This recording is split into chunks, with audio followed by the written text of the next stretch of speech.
ಬಹಳಷ್ಟು ಕನಸುಗಳು ನಮ್ಮ ಪೂರ್ವ ಜನ್ಮದ ಹುಟ್ಟನ್ನ ನಮಗೆ ನೆನಪಿಸ್ತವೆ. ನಮಸ್ಕಾರ ಸ್ನೇಹಿತರೆ, ಚಾನಲ್ಗೆ ಸ್ವಾಗತ. ಚಾನಲ್ ಅನ್ನು ಸಬ್ಸ್ಕ್ರೈಬ್ ಮಾಡಿಕೊಂಡು ವಿಡಿಯೋನ ಪೂರ್ತಿ ನೋಡಿ. ಎಷ್ಟೋ ಸಾರಿ ಒಂದು ವಿಚಿತ್ರವಾದ ಪ್ರದೇಶದಲ್ಲಿ ನಾವು ಸದಾಕಾಲ ಓಡಾಡ್ತಾನೆ ಇರ್ತೀವಿ. ನಾವು ಇಡೀ ಜೀವಮಾನದಲ್ಲಿ ಅಂತ ಪ್ರದೇಶಕ್ಕೆ ಕಾಲೇ ಇಟ್ಟಿರೋದಿಲ್ಲ, ಆದರೂ ಸಹ ನಾವಲ್ಲಿ ಓಡಾಡ್ತಿರ್ತೀವಿ. ತುಂಬ ಚಿರಪರಿಚಿತವಾದಂಥ ಜಾಗ ನಮ್ದು ಅಂತ ಅನಿಸ್ತಾ ಇರುತ್ತೆ. ಯಾಕೆ ಹಾಗೆ? ಹೆಚ್ಚಿನ ಸ್ವಪ್ನ ವಿಶ್ಲೇಷಣೆಕಾರರು ಹೇಳುವ ಪ್ರಕಾರ ಹಿಂದಿನ ಜನ್ಮದ ನಮ್ದು ಹುಟ್ಟಿದ ಸ್ಥಳ ಅದಾಗಿರುತ್ತೆ. ಹಿಂದಿನ ನೆನಪುಗಳು, ಗತ ಜನ್ಮದ ನೆನಪುಗಳು ನಮಗೆ ಆಗಾಗ ಕಾಡ್ತಾ ಇರೋದು ಸತ್ಯ ಅನ್ನೋದು ಹಲವಷ್ಟು ಸಂದರ್ಭಗಳಲ್ಲಿ ನಾವು ಪಟ್ಟಿದ್ದೇವೆ.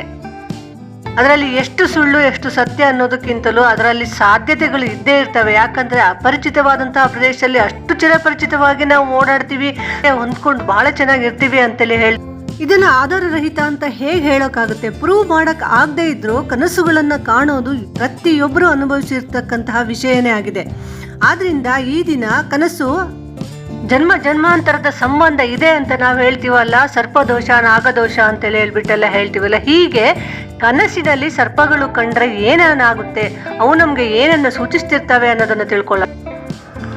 ಎಲ್ಲ ಹೋಗ್ತಾ ಇರ್ತೀರಾ, ನಿಮ್ ಹಿಂದೆ ಯಾರೋ ನಡ್ಕೊಂಡು ಬಂದ ಹಾಗೆ ಅಥವಾ ನಿಮ್ಮನ್ನ ಯಾರೋ ಹಿಂಬಾಲಿಸ್ಕೊಂಡು ಬಂದ ಹಾಗೆ ನಿಮ್ಗೆ ಅನಿಸ್ತಾ ಇರುತ್ತೆ. ತಿರುಗಿ ನೋಡಿದ್ರೆ ಸರಸರ ಅಂತ ಒಂದು ಹಾವು ನಿಮ್ಮನ್ನೇ ದಿಟ್ಟಿಸಿ ನೋಡಿ ವಾಪಸ್ ಹೋಗ್ತಾ ಇರುತ್ತೆ. ಮತ್ತೆರಡು ದಿನದಲ್ಲಿ ಇದೇ ಕನಸು ಪುನಃ ಬೀಳುತ್ತೆ. ದೇವಸ್ಥಾನಕ್ಕೋ ಅಥವಾ ಸ್ನೇಹಿತರೊಂದಿಗೋ ಎಲ್ಲಿಗೋ ನಡ್ಕೊಂಡು ಹೋಗ್ತಾ ಇದ್ದ ಹಾಗೆ ಹೋಗ್ತಿರ್ಬೇಕಾದ್ರೆ ಯಾರೋ ಬಂದ ಹಾಗೆ ಅಥವಾ ಎದುರಿಂದ ಒಂದು ಸರಸರ ಅಂತ ಏನೋ ಹರಿದು ಬಂದ ಹಾಗೆ ನೋಡಿದ್ರೆ ಒಂದು ಸರ್ಪ ಹೋಗ್ತಾ ಇರುತ್ತೆ. ನೋಡಿ, ಈ ರೀತಿಯ ಕನಸು ಪದೇ ಪದೇ ನಿಮಗೆ ಬೀಳ್ತಾ ಇದೆ. ಒಂದು ವಾರ, 15 ದಿವಸ, 20-30 ದಿವಸದ ಒಳಗಡೆ ಇದು ಸುಮಾರು ಸರ್ತಿ ರಿಪೀಟ್ ಆಯಿತು ಅಂತ ಹೇಳಿದರೆ ನೀವು ಖಂಡಿತವಾಗಿಯೂ ನಿಮ್ಮ ಜನ್ಮ ಜಾತಕವನ್ನು ಜ್ಯೋತಿಷಿಗಳಲ್ಲಿ ತೋರಿಸ್ಕೊಳ್ಳೇಬೇಕು. ಯಾಕಂತ ಹೇಳಿದ್ರೆ ನಿಮ್ಮ ಪೂರ್ವಿಕರು ಈ ಸರ್ಪದ ಬಗ್ಗೆ ನಿರ್ಲಕ್ಷ್ಯವನ್ನ ತೋರಿದ್ದಾರೆ. ಇದ್ರೆ ಅವರಿಂದ ಏನೋ ಈ ಸರ್ಪಕುಲಕ್ಕೆ ಏನೋ ತೊಂದರೆ ಆಗಿದೆ ಅನ್ನೋದನ್ನು ಸೂಚಿಸುತ್ತೆ. ಎರಡನೆಯದು, ಇವು ಪೂರ್ವಿಕರ ಕೆಲಸ ಕಾರ್ಯಗಳನ್ನು ನೀವು ಸರಿಯಾಗಿ ಮಾಡ್ತಾ ಇಲ್ಲ, ಇದರಿಂದ ನಿಮ್ಮ ಕುಟುಂಬದ ಏಳಿಗೆ ಆಗ್ತಾ ಇಲ್ಲ, ಇದ್ರ ಕಡೆ ನೀವು ಗಮನವನ್ನು ಕೊಡ್ಲೇಬೇಕು ಅನ್ನೋದನ್ನ ಅದು ಸೂಚಿಸುತ್ತೆ. ಹಾಗೇನೆ ಸರ್ಪವು ಕಂಡು ಬರ್ತಕ್ಕಂತಹ ಹಲವು ಕನಸುಗಳು ಏನನ್ನು ಹೇಳ್ತವೆ ಅನ್ನೋದಾದ್ರೆ, ಸರ್ಪವು ನಿಮ್ಮನ್ನ ಕಚ್ಚಿತು ಅಂತ ಹೇಳಿದ್ರೆ ನಿಮ್ಗೆ ಯಾವ್ದಾದ್ರೂ ಒಂದು ರೋಗ, ಮಾರಣಾಂತಿಕವಾದಂತಹ ರೋಗವು ನಿಮಗೆ ಬರಬಹುದು, ಎಚ್ಚರವಾಗಿರಿ ಅನ್ನೋದನ್ನ ಅದು ಸೂಚಿಸುತ್ತೆ. ಹಾಗೇನೆ ಅದು ಸುಮ್ಮನೆ ಬಂದ್ಬಿಟ್ಟು ಮೈಕೈಯೆಲ್ಲ ಓಡಾಡ್ಕೊಂಡು ಆರಾಮಾಗಿ ತನ್ನಷ್ಟಕ್ಕೆ ತಾನು ಹೋಯ್ತು ಅಂತ ಹೇಳಿದ್ರೆ ನಿಮ್ಗೆ ಚರ್ಮ ವ್ಯಾಧಿ ವ್ಯಾಪಿಸಬಹುದು ಅಂತ ಸಂದರ್ಭಗಳು ಬರ್ತವೆ ಅಂತ ಹೇಳುತ್ತೆ. ಹಾಗೆ ಸರ್ಪವು ಕಾಣಿಸ್ಕೊಂಡ್ಬಿಟ್ಟು ಹುತ್ತದೊಳಗೆ ನೇರವಾಗಿ ಹೋಗ್ತಾ ಇದ್ರೆ ಸದಾಕಾಲ ನೀವು ನಾಗರ ಪೂಜೆಯನ್ನ ಮಾಡಿದರೆ ನಿಮಗೆ ಏಳ್ಗೆಯನ್ನ ಹೊಂದುತ್ತೀರಾ, ಉನ್ನತಿಯನ್ನ ಹೊಂದುತ್ತೀರಾ ಅನ್ನೋದನ್ನ ಅದು ಸೂಚಿಸುತ್ತೆ. ಹಾಗೇನೆ ಒಂದು ಸರ್ಪವು ನೀವು ಹೋಗ್ತಾ ಇರ್ತಕ್ಕಂಥ ದಾರಿಯಲ್ಲಿ ಹೆಡೆ ಎತ್ತಿ ನಿಂತು ನಿಧಾನಕ್ಕೆ ಹೆಡೆಯನ್ನ ತಿಂದಿತ್ತ ವಾಲಾಡಿಸ್ತಾ ಇದೆ ಅಂತ ಹೇಳಿದ್ರೆ ನಾಗರ ಹಾವಿನ ಸಂಪೂರ್ಣ ಆಶೀರ್ವಾದವು ನಿಮಗೆ ಸಿಲುಕಿದೆ. ನೀವು ಮುಂಬರುವ ಕಷ್ಟಗಳಿಗೆ ಹೆದರಲೇಬೇಕಾಗಿಲ್ಲ. ಆದ್ರಿಂದ ನಾಗನ ಪೂಜೆಯನ್ನ ಮಾಡಿ ಅನ್ನೋದನ್ನ ಅದು ಸೂಚಿಸುತ್ತೆ.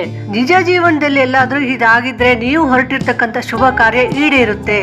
ಸ್ವಪ್ನದಲ್ಲಿ ಸರ್ಪಕ್ಕೆ ಏನಾದರೂ ತೊಂದರೆ ಆದ ಹಾಗೆ ಅಥವಾ ಅದು ಮರಣಿಸಿದ ಹಾಗೆ ಏನಾದರೂ ಕಾಣಿಸ್ತು ಅಂತ ಹೇಳಿದ್ರೆ ಪೂರ್ವಿಕರಿಂದಾಗಲಿ ನಮ್ಮಿಂದಾಗಲಿ ಅರಿತೋ ಅರಿಯದೆಯೋ ಏನೋ ಅಪಚಾರ ಅದಕ್ಕೆ ಆಗಿದೆ, ಅದನ್ನ ಸರಿಪಡಿಸಿಕೊಳ್ಳಿ ಅನ್ನೋದನ್ನ ಅದು ಸೂಚಿಸ್ತಾ ಇರುತ್ತೆ.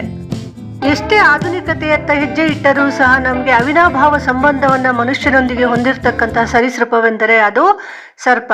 ಆದುದರಿಂದ ಈಗಲೂ ಸಹ ಮುಂದುವರೆದವರು ಒಂದು ಅನಿಸಿಕೊಂಡಿರ್ತಕ್ಕಂಥ ಜನರು ಸಹ ಸಕಾಲದಲ್ಲಿ ಪೂಜೆ ಪುನಸ್ಕಾರಗಳನ್ನು ಸರ್ಪ ಸಂಸ್ಕಾರ ಇತ್ಯಾದಿಗಳನ್ನ ಆಶ್ಲೇಷ ಬಲಿ ಮುಂತಾದವುಗಳನ್ನ ಮಾಡಿಕೊಂಡು ಅವರ ಜೀವನವನ್ನ ಹಸನು ಮಾಡಿಕೊಳ್ತಾ ಇದ್ದಾರೆ. ನಂಬಿದವರಿಗೆ ಎಲ್ಲವೂ ಇದೆ, ನಂಬದೇ ಇದ್ದವರಿಗೆ ಏನೂ ಇಲ್ಲ.